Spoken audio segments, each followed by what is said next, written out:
We're back, and we are gonna try and connect with Claudia Cano, and we're gonna try and finish this conversation. Claudia messaged me and said that she has a good connection, so we're gonna try and finish the conversation we started with Claudia at 6:30. If people want to tune in, if not, you can watch it on YouTube later. We'll edit all the videos together and we'll add them in one video. So we're just going to be finishing the conversation with Claudia. Yay! And you are super clear. Yeah, I'll tell you the story. Let's hear it. My phone crashed. So that was it. Yeah, my stupid phone that, I loved it. I had a really good relationship with it. Just gave up. So did you go buy a new phone or what? Yep. Whoa. Yeah. So I dropped a tantrum after I was like, but the cool thing is that no one is buying anything right now. Mm-hmm. And even though that I felt guilty, I was feeling guilty to buy a phone before. So okay, I haven't updated and upgrade in years. Yeah. And it's kind of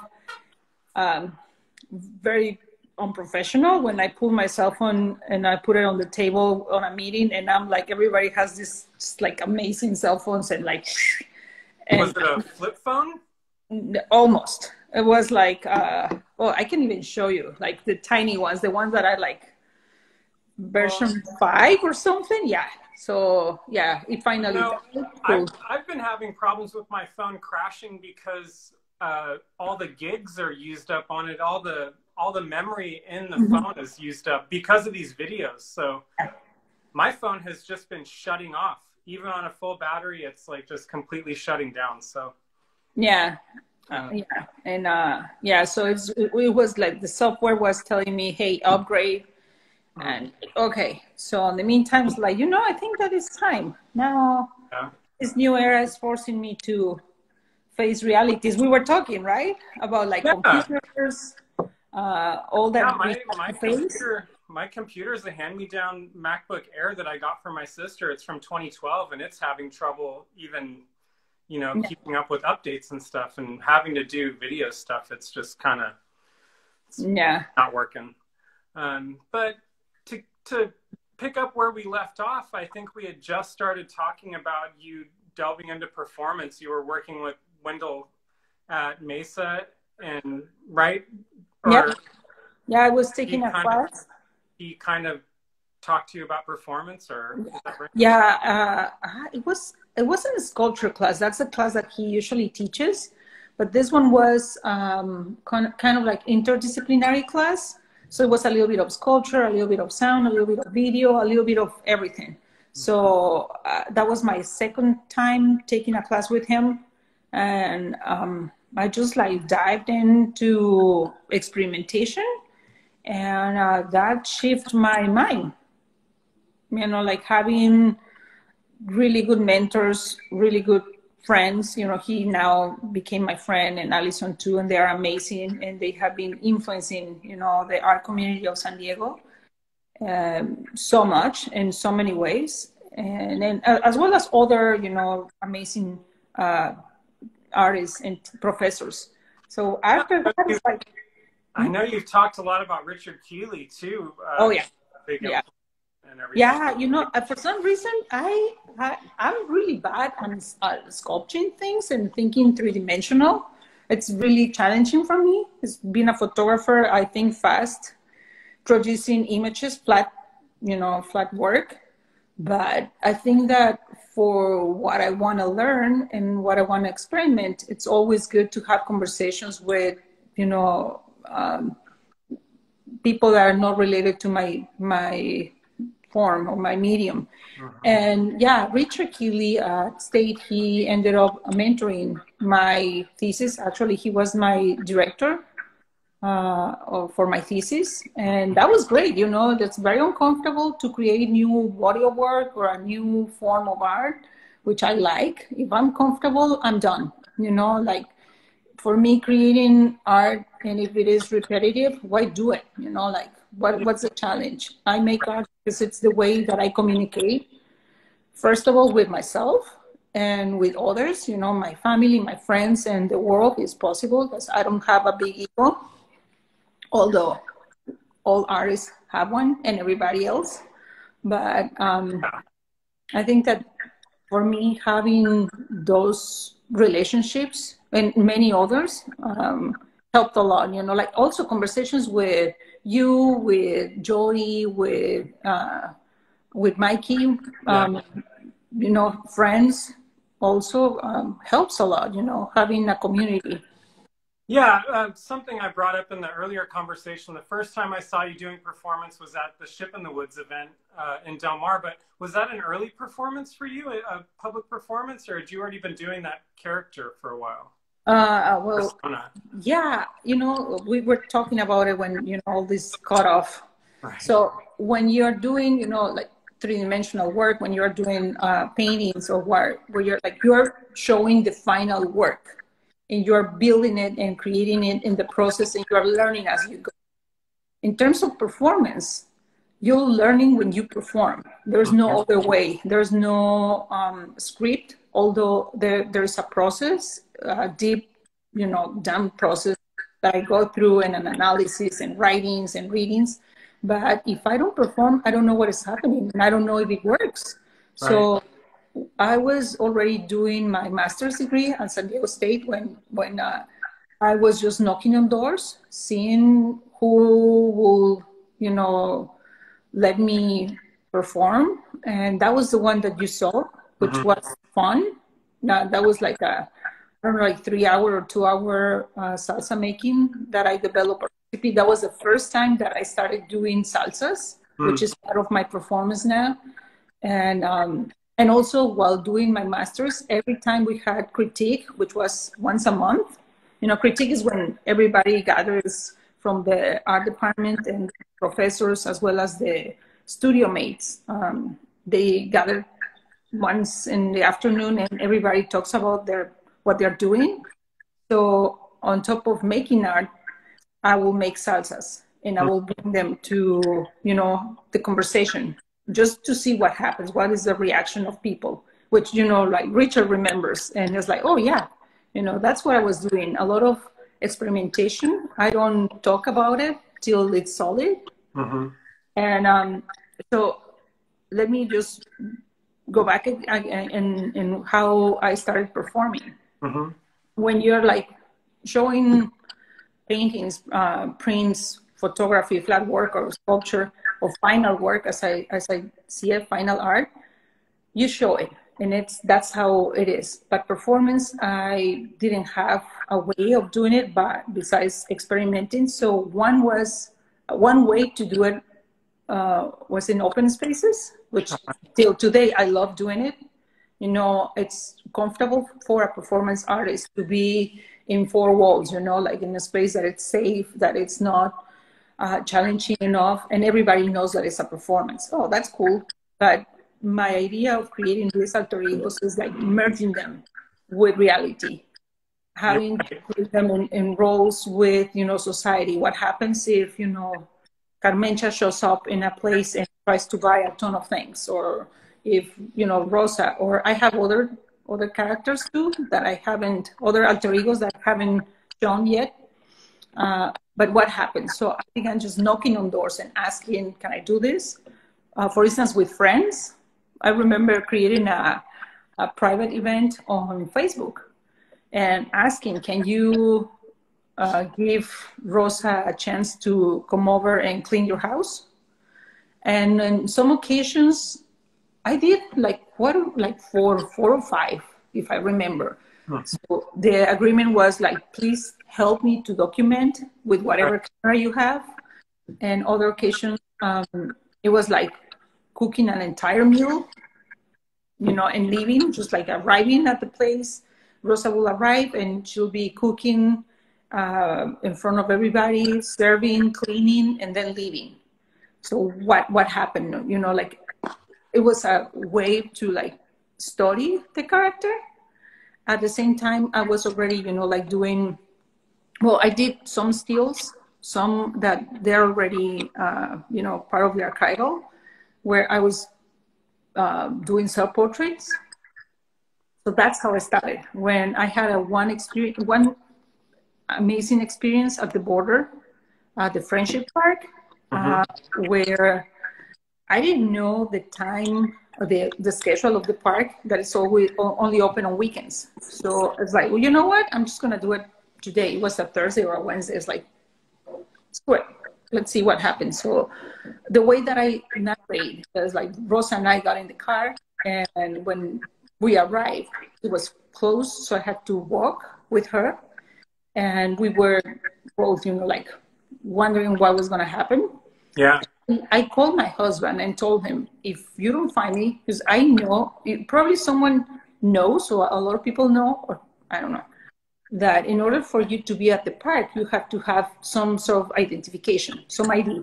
That's like weird, but it's like in one website I found it, and to me it's like, no, I'm not bringing anything. So I called my husband, told him, you know, if you don't hear from me, just figure it out, you find me.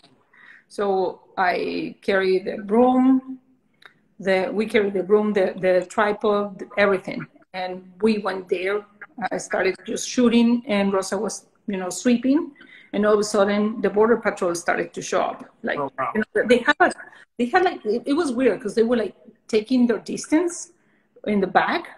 Have you been there? It's an amazing place. You know, I haven't, but we just did an interview with Jim Brown. Jim is considered the architect of Friendship Park, and he's been part of an organization called Friends of Friendship Park for a long time, and near and dear to Bread and Salt. So I've heard lots of stories about it. I haven't made it down there, but I have seen a couple photos, I think, on your website of performance you're talking about. Yeah. So at that time, I was just doing stills. I was not, you know, doing anything. But in order to have a performance, you have to do it and record it. So I was documenting Rosa while Rosa was sweeping. Right. And border patrol show up, and they stop her, they interview her in Spanish, which was comfortable. By the way, you know, my characters don't speak English whatsoever. None of them. The tension of you know, having to face reality with when you're an immigrant, you don't have access to education. That's, you know, that's what I want to challenge the audience, if it is possible. So they interview her, they ask her questions, and obviously I asked if I can take a picture with them, and they got scared. You know, it's like, no, we don't want to be part of this. Yeah. So when they were leaving, one of them came back, and in Spanish, he said to Rosa, my mother used to, you know, clean houses for a living, and now she's legal. So to me, it's like, wow, it blew my mind. Like, he didn't tell that to Claudia. He told that to Rosa. Yeah. So to me, that was my entry point, you know, like, that's what I'm going to be doing. I have to push it. And that's where I began, like, asking friends to open their doors for me and let Rosa clean, cook, or do whatever. And I remember doing a performance at the home of Jane Holland and Catherine. And that was very interesting. That was the first time that I had the chance to bring Rosa. Rosa left, and then we had a conversation, a 2-hour conversation about what just happened. So little by little, I started studying the character. Then I went to grad school. I was admitted into the program, and at that time, I didn't know how to write about her. I didn't know a lot of, you know, the ways that now I know how to document, how to represent me and Rosa. So that helped a lot. And so is that part of your process to date also, is writing about the experiences? Yeah. And a little bit what I do, like, those are like notes. And some of them I post them on Instagram. I'm using Instagram as a platform to let the audience know what I do, especially that it's so broad. And I'm also representing Latinas. And what I care the most is, you know, artists and followers from not only here. So it's a great platform for me to, like, put it there and kind of leave data about Rosa, where, you know, that's very important. I do a lot of research in terms of like how much do they get paid, how many, you know, if they are undocumented or documented. That's not my take. It's Right. not, you know, it's like everything is just an experiment to see what comes back. So yeah, I write about it and I talk about her.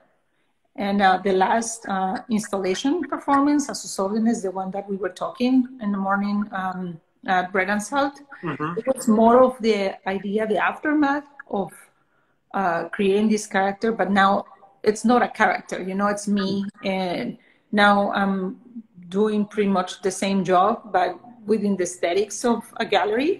You know, that space is amazing. I love it. It's just so perfect for what I wanted to do. Mm-hmm. And I was very, you know, grateful and thank you for inviting me to do it. So I changed it Yeah. completely. And now it's been fun, you know. I'm still thinking and I'm still like trying to figure it out. What is it that I like the most about it, and what is the most important thing. I think that the conversations that I had with people, they also the how confused the Yeah, audience. I know you had a piece of signage too that said this is not a performance. So you kind of wanted to, you know, I mean, I'm still kind of thinking about that piece all the time and watching you interact with people and the way that that space was oriented. It had this window. It was almost like that, you know, it reminds me of, it's like this, it is a service window where people are engaging with you in conversation. So there were a few times where I'd walk by and somebody would actually be engaged in conversation with you, or Mm-hmm. they would just be leaning in for like an information desk, like where is the nearest bathroom or this thing. So you were providing this service, but also it just, the way that it was formatted also just created this really interesting space for just thought-provoking kind of interactions. Yeah, And yeah, I still am thinking about some of that imagery I saw when I was there and trying to take photos of you doing it and stuff. It was I think partially the construction of that space made it so interesting, I taking think that so. window out. Yeah, I think so too. I think that you know, high end, high art. It has always no high end. High art has always been a question for me. Who gets to decide? Something that you asked me in the morning was like, when did you decide to become an artist? Was something that inspired you? How was it taken by? And growing up in a very traditional environment, and also, you know, my age and being a mother and being a wife, it's hard to be taken serious, and it's hard to be considered as a, you know, as an artist. Mm-hmm. So I'm playing along with those roles. Like, who gets to call my art so not approachable? It has to be, you know, tangible. It has to be approachable, and it has to speak from where I come from. And where I come from, it's not even where I was born. You know, it's this Guillermo Gomez Peña, and will say that, you know, once you cross the border, you continue crossing the border in your mind, and that's what happens. So it's like kind of a mixed of mediums that I have there. Some of the artworks that are on display are created by me. Some of them are acquired, and which I've done, you know, in the past when I had an installation at Helmut Projects where I did a whole the courts of Rosa, her house, or her yeah, where she was living, and it was a question of like how to represent Rosa and how to make people know that they have a home. You Mm-hmm. know, many of us, we, and especially, you know, in California, we take it for granted. We have janitors, we have cleaning ladies, and it's just so easy. And we don't know where they live. We don't know their conditions of their living, if they are, you know, taking care of others. Most of them, cleaning ladies, are breadwinners. So they are mothers, and they are providing not only for their families here, but also they wire money to not only Mexico, but Central and South America. So we don't much know that. And if you watch it's a bad example, but I'm going to use it a little bit. Roma, the movie, a bad example because it was created by a man, and it was his version of how he grew up in a very privileged nucleum, family nucleum, where the maid or the cleaning lady was kind of his hero. Right. So I don't like much, but the dynamics of that movie, that's pretty much how the role of the maid is taken. So it's more of a family environment, although it's weird because they have to live in a different room. They don't have the same, their bedrooms are outside of the houses. So I wanted to create that kind of sense of isolation, and that installation at Helmut Projects, I don't remember if you saw it. No, I did not.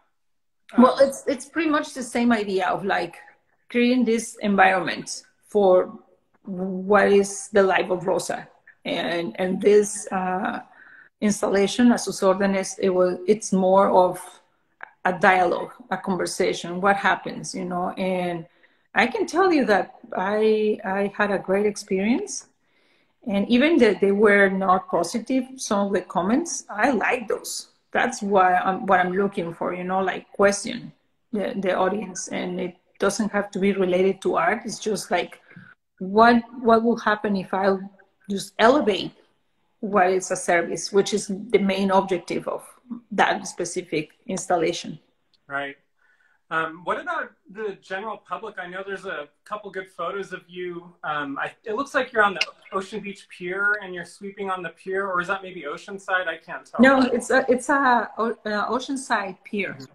So a couple of years ago, while I was in grad school, that was my first kind of important gig. That it was important gift to me is like, an institution paid for it. Performance is something that is poorly paid, poorly promoted. And again, the performance artist Guillermo Gomez Peña will say, when all the walls are hanged with beautiful art, they are displayed with beautiful art, and it's still not enough. Let's call the performance artist, so let's do a show. Yeah. And so to me, having that experience, it was through a grant. The Urban Foundation was granting 4 artists in different mediums. We were curated by James Enos. He's no longer living here in San Diego. And we were invited to create a project that will talk about, how the military families and how highly influenced by the military environment Oceanside is. It was kind of like tainted, but that was the take. And in my case, I decided to create 2 parts. One was, how do I talk about, or how do I speak about Camp Pendleton? So I wrote a letter. I made a lot of phone calls. I tried to get Rosa into Camp Pendleton so she could take pictures. I could take pictures of her, and obviously that was denied. Now it's a document. And the other part of the performance was sweeping the pier of Oceanside, and that was something. It was almost, 4 hours? Did you do the entire pier? Yeah. I want to say that's the longest pier in Southern California, or in California or something. Yeah. So imagine, why not? Right? It was like, let's keep it. And what I did with that performance, that was really cool. It was documented. At the time, my children, my adult kids, they are involved in my practice, which is another weird thing because, like professional artists, which I hate that word, don't involve anyone in their families. They have to have this partnership or collaborations. So I collaborate with my children. And at that time, my daughter, now she lives in Seattle, so she documented the performance. And I thought that it was going to be, maybe not observed by the audience, but it was. People stopped and thanked her. People talked to her in Spanish, like with an accent, but it was great. So people thought you were providing a service too. Yeah. yeah, but obviously, like the uniform draws a lot of attention, and the tacky wig that is just so plastic and so like, fake, that makes it like look like, it's a character. But people understood, and most likely people understand what is happening for good or for bad. But that performance was very well taken by whoever was there, and for a while was documented by another videographer that was hired by the curator. And as soon as he showed up, the whole dynamic changed. Like people. Uh-oh. Yeah, Technical difficulty. I'm here. No, that was Isa, my daughter, calling me. Those kids, right? Talking about them. So, what was I telling you? See? I need you now, Mom. My husband is gonna answer. This is live. This is real. Right. Anyways, what was I saying? The peer, and then yeah. So people have asked me, why don't you video record your performances? Mm-hmm. It is not the same. People are very self-aware and aware of what is. They don't want to be part of that conversation or that video. They don't know what's going to happen to. It's just not something that I agree with. People pose really, like once they see a camera, they start posing, they start reacting differently. So that's when I dropped the idea of video documenting. It's always. I can see that, people seeing that there's a live camera there and then them interacting differently, like it's like a weird reality TV kind of experience or something. But on your website, you have a category on there that's documentation of stills of some of these performances. There are some really powerful, beautifully shot images of you in museums or galleries, and you're mopping terrazzo while people with strollers or, at photographs or paintings or whatever, and they're kind of all looking at you, the side of their eye, like, why is this person cleaning right now, kind of thing. Yeah, well, they're really powerful moments that you managed to capture. Thank you. Well, that's now Nacho, my son. He went to CalArts for video and film, and he knows very well my practice. So it's easy to have a conversation about live performances, and that's always complex and problematic how to document. And I heard other performance artists saying, it's really hard. I don't have true documentation of my work. I was like, that's part of it. To me, being a photographer, that is a plus. So it should be, and they have to be, crisp and beautiful and big. And when I print them, they are like 36 by 20 on a crisp paper, like they have to be very aesthetic. Yeah. From the way that they are placed, the distance, there's a fluxus between the way that they are documented and where Rosa is. So nothing is up close, nothing is invading the space of Rosa. And since most of the performances are, the minimum is 2 hours, after 2 hours, people let loose. People forget about Rosa. People, they are just like, oh, whatever, whatever she's doing. And that's where the moment that, as a performance artist, I'm waiting, and the photographer is also following, every single action. It's a series of stills. Obviously, the conversation with the camera, I have to know or kind of know where the camera is, but it's not something that I can control. So the documentation, it's more of, I'm at the mercy of who's documenting. And sometimes it has worked, and sometimes it's a complete disaster. But lately, it's good. It's always good.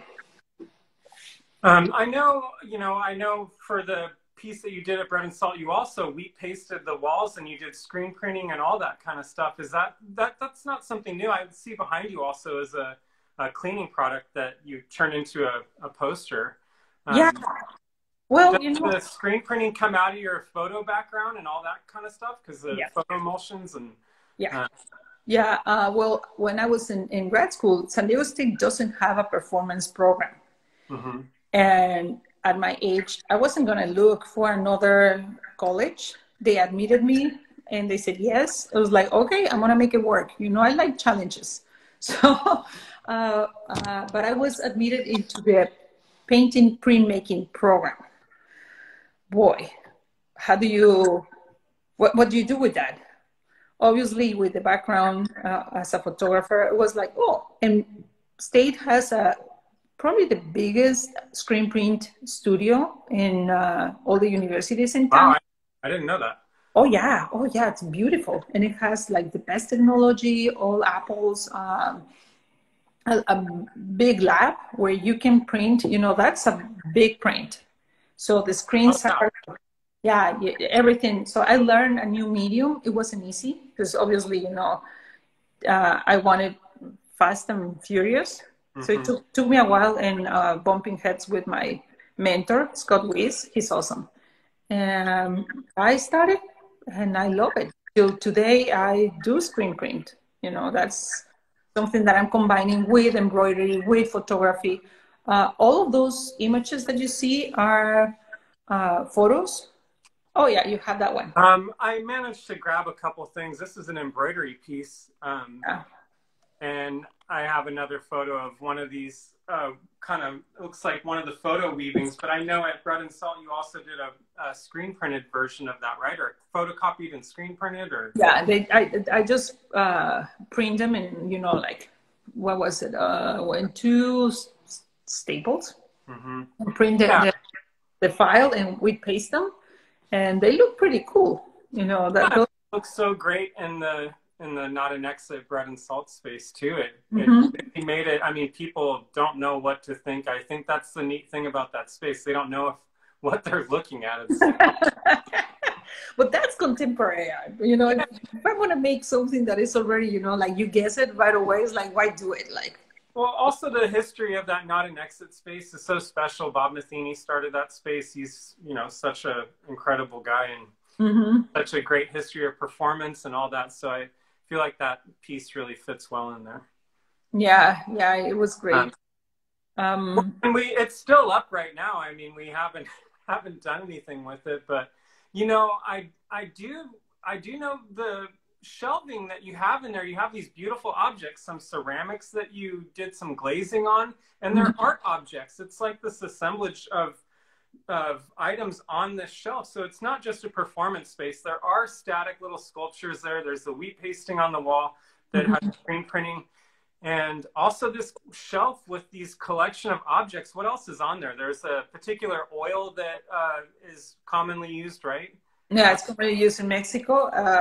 There are a couple of, you know, tools, cooking tools that they are like also related to my culture. You know, like you have to have, if you're Mexican, you have to have the way, like this little thing for squeezing lemons or limes, but it doesn't have to be, cannot be plastic. It has to be metal. So all of those, you know, I converted them into sculptures, but it's a way of representing, you know, my background, and they're beautiful. You know, I like those shelves or that shelf because the aesthetics of it and the combination of it and the objects that are there are so related to, you know, walking into a taqueria, you know, or a place in Mexico, and you see them there, but you see them, you know, kind of used and wear down. Yeah, I do have a photo that I will post on Bread and Salt of that shelf because all the objects they're so intriguing, and just from a sculptural aspect too, it's a very nice visual, you know. Oh, thank you. Yeah, I really like it. But I am wondering if maybe you would have some stuff on our online store. I don't know if you've seen this online store where artists get 100% of the sales from that.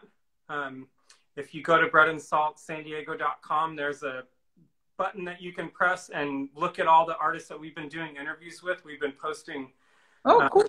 We've been posting works for sale to raise money for the artists so that they can get some funds while all the galleries are closed. But Oh yeah, yeah. Like that. It breaks my heart to think that yeah, films but are like.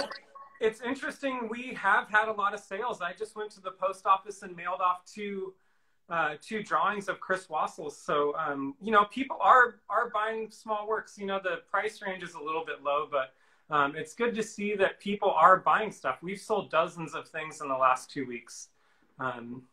That's So cool. I'm sorry. I'm smiling because I'm reading Erica. yeah, She's saying Mexican contemporary still life. That's how it's called. that would be a great title for that shelf. Yeah, yeah, and it's super domestic, and I've been collecting things. And at my studio estate, I had a lot of those objects just for inspiration. I also collect a lot of cleaning tools. They are just beautiful. The colors, especially Mexican tools, Mexican cleaning tools. They Yeah. have those bright, pink and yellow and all of that, all of those colors that I'm just fascinated. And, I wouldn't wear them, I wouldn't, but I like seeing them. They are very appealing to me, especially when I moved here and everything, it's just beige and Right. one color, it's like, there's no spice on it. Or like, that's when I started shifting into bright colors and pink. Yeah, one of the items on that shelf is this ridiculous glove it's a scrubbing, wearable scrubbing glove that you also, I think you added maybe some jewels to. Oh yeah, some gems. I Yeah, jammed. Yeah. what a wild item. Yeah, it was when I made that glove when Nacho, my son, was still healing. I just I needed to obsess about something, so I began gluing on it little by little. And it's what kind of plastic is this that it holds hot objects? Mm-hmm. And forget something. huh? Like a silicone. Yeah, it's silicone. So try to glue something on it. It's beyond impossible. Yeah. So the challenge was like, let's see what works.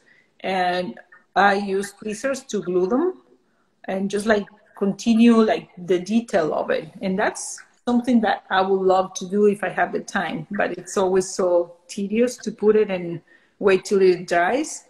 So yeah, that's the glove, for hot objects. Yeah. Yeah. Oh, I thought it was a scrubbing glove. Oh, it can It's be. like oven mitt. Yeah, those are new.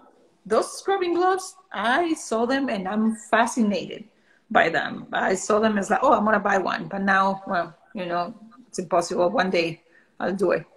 And I know you mentioned your son. He's a musician, and I know he's doing really well now, but he was in a major accident, right? Yeah. I mean, just the thought of you, not only being an artist trying to have a practice as an artist, you're also a mother and a parent to a child that was in a major accident. Yeah. Just now, receiving a phone call from my daughter, Mm-hmm. Mom, because she's someplace here, but probably she doesn't know that I'm on the phone. I'm on, probably she thinks that I'm on the phone rather than doing a conversation with you and Bread and Salt. Mm-hmm. Yeah, it was very sad, and I think that what we're going through reminds me a little bit of what as a family we went through. So it was right after I finished my thesis, writing my thesis dissertation. I submitted it in August 9 or 10, yeah. Right after my son got struck by a drunk driver, so I stopped everything and I moved to LA to take care of him. And it was a year of, I lived with him for 3 months. I didn't realize that you moved up there. I remember seeing you around that time, but yeah. He couldn't walk and he was in a wheelchair and then crutches, and so bringing him here, what for? All the doctors were there, and so it was, that was kind of an isolated time. It was just him and I, and his friends, but it was lonely and it was hard, and I stopped making art. I had just a chance. I had a chance to assist. I was the assistant at the screen printing lab on Fridays. So I will leave Nacho with his friends because at that time he couldn't walk. And someone will take care of him all day. And I'll drive at 6 a.m. and arrive to class to TA for Scott Weiss. And obviously, I didn't have a studio at that time, which, it's just so hard after grad school. And I have heard so many that you lose the space and like, oh, shoot, what am I going to do? So it's, looking for a space to work. So I helped and I assisted there. And after that, I was able to stay a little bit longer and make some work. And I did some art pieces that I haven't been able to show related to my son's accident that I don't think that I have the stomach to show them right now. But in the future, yeah, it was a traumatic event that it shifted our lives and it shifted his life forever. And as an artist, just questioning, myself, what am I going to do? Like, do I really have to continue performing? Can I do that? Because not to go in detail, but when you have such a hard moment, like we're going through right now, you question yourself, it's like, what is worth? Is it worth to have, a ton of objects like now? Right. Like my cell phone right now, that I'm gonna go to bed thinking bad about myself, But yeah. So same when Nacho was, struck and he almost died. So what's worth, I have the same feeling now. Just family, friends, conversations like now. I think that I'm more excited than anybody to be having a conversation with you.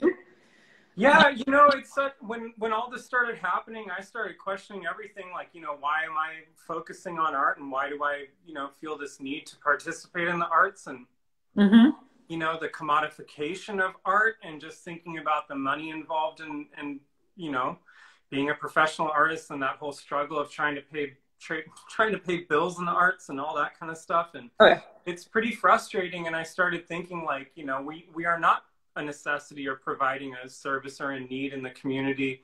And that moment was very fleeting where I thought that. And, quickly we started doing these interviews and started thinking of how can Bread and Salt serve the community better.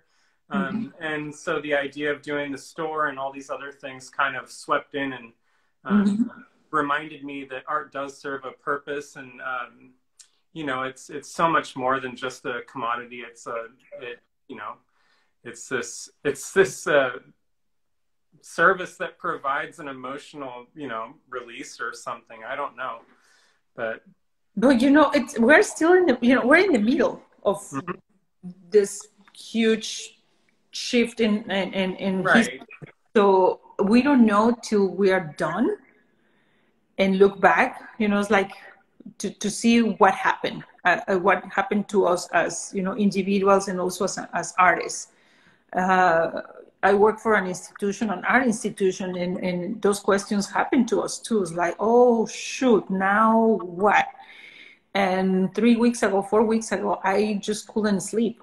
Like the thought of not only I have no idea what's going to happen to us as a family. My family, my kids, I won't be able to see them and hug them and kiss them as I always do. Yeah. But, am I going to have a job? Is art good enough? How are we going to change the behavior of people? How, at Lux Art Institute where I work, we have classes, and I'm in charge of organizing them. So we already had everything set and done for camps. This week was going to be our second week of camp, and we had already a wait list. And shoot, I had to call and send an email and say, sorry, we're not. And just like, can you either get a refund? what is it, prorate Yeah. or donate. Right. I think a lot of people are going to realize, though, too, that we all need to retool and figure out ways to provide services. So I'm sure Lux is in the process of retooling to create online content for people to participate. Yeah. All the institutions are just, everybody's all hands on deck trying to figure out how to retool and figure it out. Yeah, we actually start classes online next week. Oh, so it's like, woo. And also, having to approach artists in a different way. Michelle Monjoy is going to be leading a workshop for free, on Saturday. And like, we're just like a great community after, I think that everybody had a morning, a week of like crying and mourning, oh shit, this is going to be awful. Right. I took a shower, like I did my hair, I'm cutting my hair. Right. Yeah. And I'm trying to like get to work and going to my office in my studio now and try to be present and just like engage. That's what we do, educators or artists or both. That's what we're trying to do. And yeah, it's hard. I'm afraid, but in spite of being afraid, I'm gonna try to do the best I can, like with what I have. That's something that I learned from my experience with, hey, Michelle, yeah. Having Nacho's accident, that's something I learned. Was like, we didn't know. Imagine, now that we're talking about healthcare, when Nacho was at the hospital, he was in a Cedar Sinai in Beverly Hills. It's like, oh shit, does he have insurance? Yeah. Like all of those questions that now we are questioning. And it's sad what happened today in the news, Bernie dropping. Right. I don't know how political we want to get, but I'm devastated. It's the only word that keeps echoing in my brain. Mm-hmm. I mean, yeah, what does it mean to be an artist and have, struggle with, having a job and not being able to afford healthcare? I know, Yeah. For me, it's a large portion of, it's a lot of money to pay for healthcare.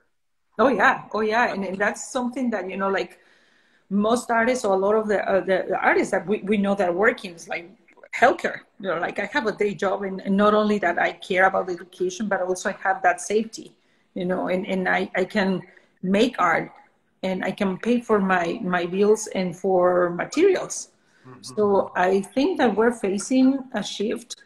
It shouldn't be as it is. I can't believe that we are facing, tragedy, mm-hmm. society, and if we are not sensible enough and we don't fight back to corporations that are greedy and the government that only cares about, having a role as politicians, we're not going to change. So as a society, I think that we have a big role. Yeah, I think change does start from really strong community, though, community and any community building exercises. So, in the arts, as long as we have a lot of people speaking out and talking about what artists need and, and what people are looking for in the larger community and having that conversation, everything will get better. It might just take a long time, but I think there's going to be this massive pendulum kind of thing that's happening in politics. But yeah, I don't know where I'm going with that, but no, it's fine. Like we're talking about all the crap that we're living right now. It's right. not. I had to go take a drive earlier. Like I went to the post office and I'm just like, I need to get out of the house for a minute. I took my dog and went for a drive. I live out in East County and just went for a really long drive out in the mountains with my dog. Just kind of went for a drive and cleared my head and just kind of came back, and then you said, let's try to finish the conversation. And I'm just like listening to the news a little bit of the day and just like, it's wild, Yeah. Thank you. Thank you for giving me the opportunity. I was really mad. The stupid phone was, And the blue cheese, anyways, I was really mad that I think was crashing and everybody was texting me. I don't know if you saw it, but no. I was texting. People were like, fix it. Ask your daughter to help you. I was like, dude, it's not my internet. It's my shitty phone. That is. I get the same problem. I have a newer phone, and you know, it just whatever. Well, I don't know if we should continue talking. I'm sure we could talk forever, but oh yeah, that's a I'm good gonna thing. I'm gonna spend some time and try to edit these videos to try to make a concise one, because I think the stuff earlier was salvageable, minus all the little blips of dropping out. But some of that was kind of funny, so I might keep some of those in there. But yeah, it was really good talking to you, Claudia, and reconnecting with you. And I hope everything goes well at Lux, getting everything online. And yeah, Yeah. we'll And have to. when we open, please come by. Yeah, Yeah, for sure. I think that a lot of what we're the struggle of not seeing each other, the struggle of not seeing exhibitions live, for instance, not like it's going to make us, you know, it's going to warm the society. Let's put it this way. Yeah. And Yeah. I don't make it up to Lux as much as I should, but you know, they've been really great, and we, you know, a lot of the artists that we show have shown at Lux, Griselda Rosas and Kenneth Capps and Tom Driscoll. Like, you know, we all have similar kind of arts community. So even though, you know, Lux is a little bit further north, but Yeah. But we're in the same city. Let's put it right. that way. But Right. you know, I appreciate what you're doing. Every time you post, I'm like, yeah, I'm on it. Even Cool. I'm working, like I put you like I like working with the radio on, and lately, you know, listening to the radio is super sad. Right. So listening to you is like, yeah. So keep on doing it, please. Cool. Like, yeah, I really enjoy it. I'm like super loyal to your interviews. Cool. Well, and trying to get better at them too. But yeah, just remember, people keep asking too. They're going on YouTube, so that it's easy to find on YouTube. Bread and Salt San Diego, and there's already a dozen or so interviews on there, so they're pretty easy to find. And we'll have yours on there. Oh, thank you, and thank you for interviewing me. Thank you to Isabel and James. Yep. Yep. This is great. I love them both, and I love you too. And we're gonna continue. And yeah, we all love you too, and we got to make it through somehow. So. Oh yeah. All right. We'll talk to you later. Thank you. Take care. Bye. Bye.